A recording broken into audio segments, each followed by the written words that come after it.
रामचंद्र जी वनवास में थे, सीता जी का अपहरण हो गया था उनकी धर्मपत्नी का। वो लिपट लिपट कर पेड़ों से और वन के वन्य जानवरों से रो रहे थे, पूछ रहे थे मेरी सीता को देखा। ऊपर से भगवान शिव और पार्वती भी झांक रहे थे। भगवान शिव ने प्रणाम किया क्योंकि ये उनके बड़े भाई हैं। पार्वती ने देखा कि आप किसको प्रणाम कर रहे हो। भगवान शिव ने कहा कि नीचे भगवान विष्णु हैं राम रूप में, मैं उनको प्रणाम कर रहा हूं।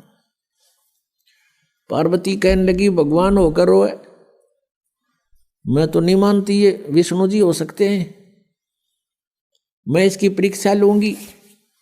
भगवान शिव ने कहा कि तू परीक्षा मत लेना और सीता रूप मत बनाना, मेरे काम की नहीं रहेगी तू।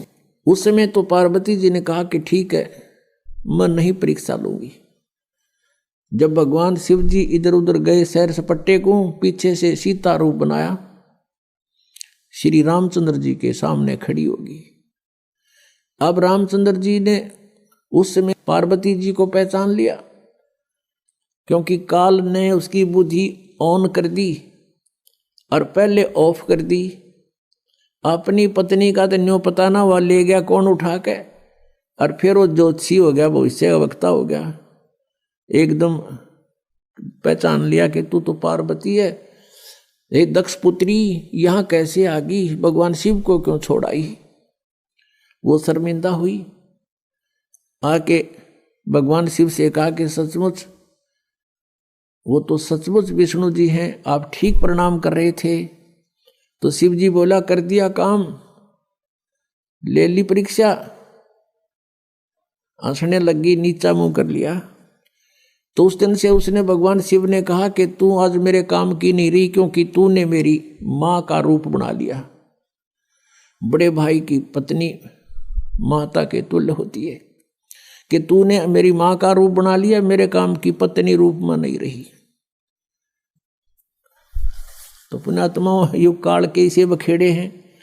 अब उस पार्वती ने सोचा कि यो पक्का है जद का।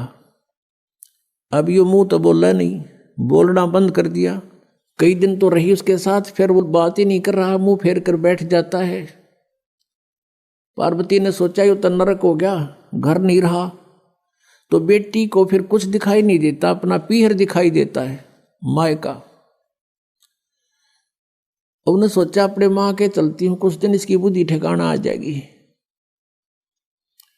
अब वो आ गई राजा दक्ष के घर पे, अपने पिता के घर पे। उधर से राजा दक्ष के घर पर एक यज्ञ चल रहा था, धार्मिक अनुष्ठान हो रहा था। और धार्मिक अनुष्ठान में ये नियम था उनका, ब्राह्मणों का बनाया हुआ, ऋषियों का। जब कोई राजा या कोई अनुष्ठान करवाता है तो सभी बेटियों को, रिश्तेदारों को अवश्य आमंत्रित किया जाता है। तो राजा दक्ष ने अपने सभी दामादों को आमंत्रित किया हुआ था, लेकिन शिव को और पार्वती यानी उस शक्ति को नहीं आमंत्रित किया था, अपनी पुत्री को। कारण क्या था कि भगवान शिव के साथ उसने, गिरिजा ने अपनी मर्जी से विवाह किया था। राजा दक्ष इस विवाह के पक्ष में नहीं था। बहुत विरोध भी करने के बाद इस गिरजा ने भगवान शिव से विवाह करके चली गई थी। इससे अक्षुब्ध होने के कारण पार्वती को और शिव को नहीं बुलाया था। तो पार्वती ने घर पे देखा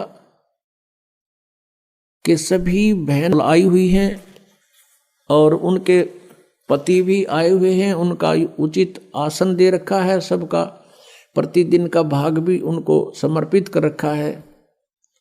जैसे पंडित आपने देखा होगा ना, पंडितों का सांग न्यारा होता है, जैसे विवाह कराते हैं, फेरे कराते हैं,